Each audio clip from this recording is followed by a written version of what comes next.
Power is a major and critical input to agricultural development in Lagos, Nigeria, Africa, and globally.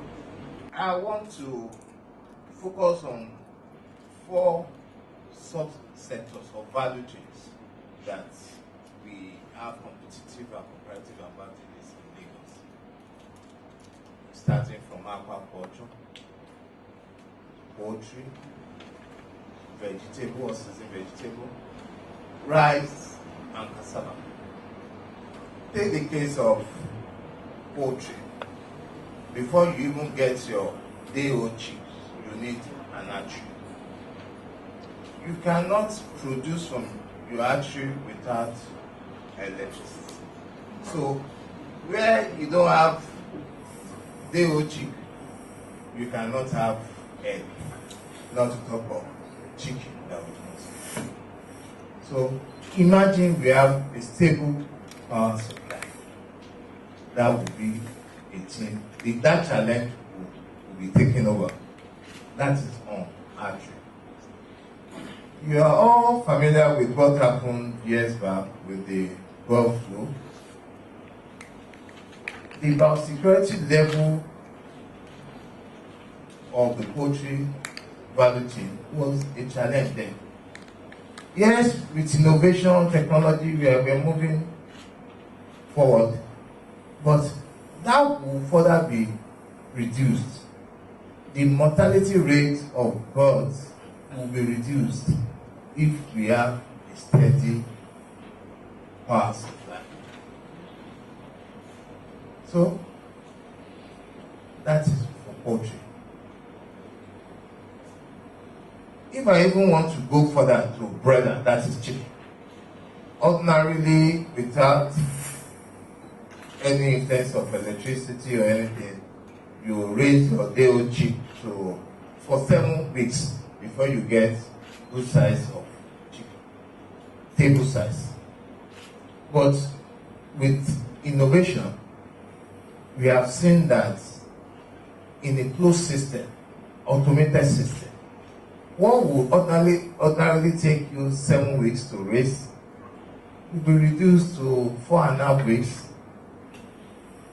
As a matter of fact, in some climes where they have stable power supply, in 35 days, Philippines, in 35 days we are sure of over 1 kg because they have stable power supply. Now let me take you back to aquaculture that we are all familiar with. Aquaculture, fish, if you are using ponds, you need energy. You need your generator to pump the water for recycling system. If you even want to reduce post-harvest losses, you need to smoke your fish. If you want to move your fish, you need cold chain so that you can prolong the shelf life. Assuming we have regular supply of power, that will also be a thing of past. Vegetable. In an open field for tomato, 1 hectare of tomato farm, you crop 25 to 30 tons. 25 to 30 tons, that is 1 trailer load per hectare. But with drip irrigation and fertigation, you can get to 125 tons conveniently. So you will not be at the whims and caprices of weather, the vagaries of weather. So conveniently with your drip irrigation, you reduce nematode diseases, you reduce fungal diseases, because bespoke, you reduce even the wastage of water. But in a greenhouse technology that we have in Araga now, and a lot of private sectors have also adopted it, you are going to have more than 1 circle, and with that one circle, you can do 350 to 400 tons of tomato in 1 hectare of greenhouse. So starting from 25 tons per hectare to 350 and 400. It's a major breakthrough. That said, I want to pause and say that if we have regular supply of electricity in Lagos and Nigeria, our food security challenge, food self-sufficiency challenge will be drastically reduced. Thank you. Now, we also need to understand that transportation sector currently consumes 50% of the world's oil production as it is as of today. And what that means is that transportation will continue to be a major player in pollution, greenhouse gas emission. And if the transport sector continues to consume that much, all other sectors will have to come. And that may also constitute effect on the cost of oil in the global market. If power is efficient, what it means is that there will be other sources of power in the transport sector and less consumption of these scarce fossil fuels, and subsequently the ripple effects you can imagine in economics. For us in Lagos, we currently have about 1,000 plus, slightly above 1,000 mass transit buses. We have a total of about 2 million vehicles on our road, with 1.2 million of that registered in Lagos. And that total number you have in Lagos constitutes between 25 to 30% of the total number of vehicles on the Nigerian road. And that gives us an idea that the majority of vehicles in this country definitely are on this road. Now, for us to have a sustainable public transport system that is safe, efficient, reliable, and more importantly, sustainable. For it to be sustainable, we need to produce our own vehicles. Without adequate power, there can't be an acceptability. So power is key in the transportation sector.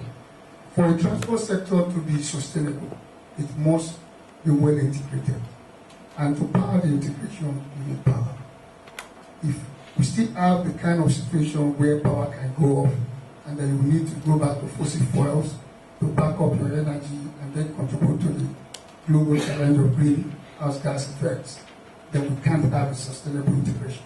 For it to be integrated, power is key, so that we can have uninterrupted power supply. The signal line will work the way it needs to work. The ICT backup of the signal systems will be adequate. Your ticketing system will work. Nothing fails. If something fails, we have seen in cities that have gone through this, when fire goes off for just 5 minutes, the entire rail system in London will shut down. So power is key. As we continue to scale up, as we continue to move to a safe, efficient, reliable, and integrated multimodal transport system, power will be required. If that power assurance is there, I can tell you we'll start moving from one point to the other, cheaper, cleaner, and our quality of life will increase, and the contribution of the transport sector to world pollution, greenhouse gas emission, which is about 24%, and is the only one that is not going down. All other sectors are sliding down. Transport sector is sliding up, and the solution they have found is cleaner fuel, and electricity is one of them. So these are just some of the endless possibilities. There can be so many more. I've just touched the ones that are simple. Our e-ticketing platform will not be efficient. Our integration process will not be efficient. Our transport sector transformation may not be, I won't say will not, may not be sustainable if there is no adequate paths to back.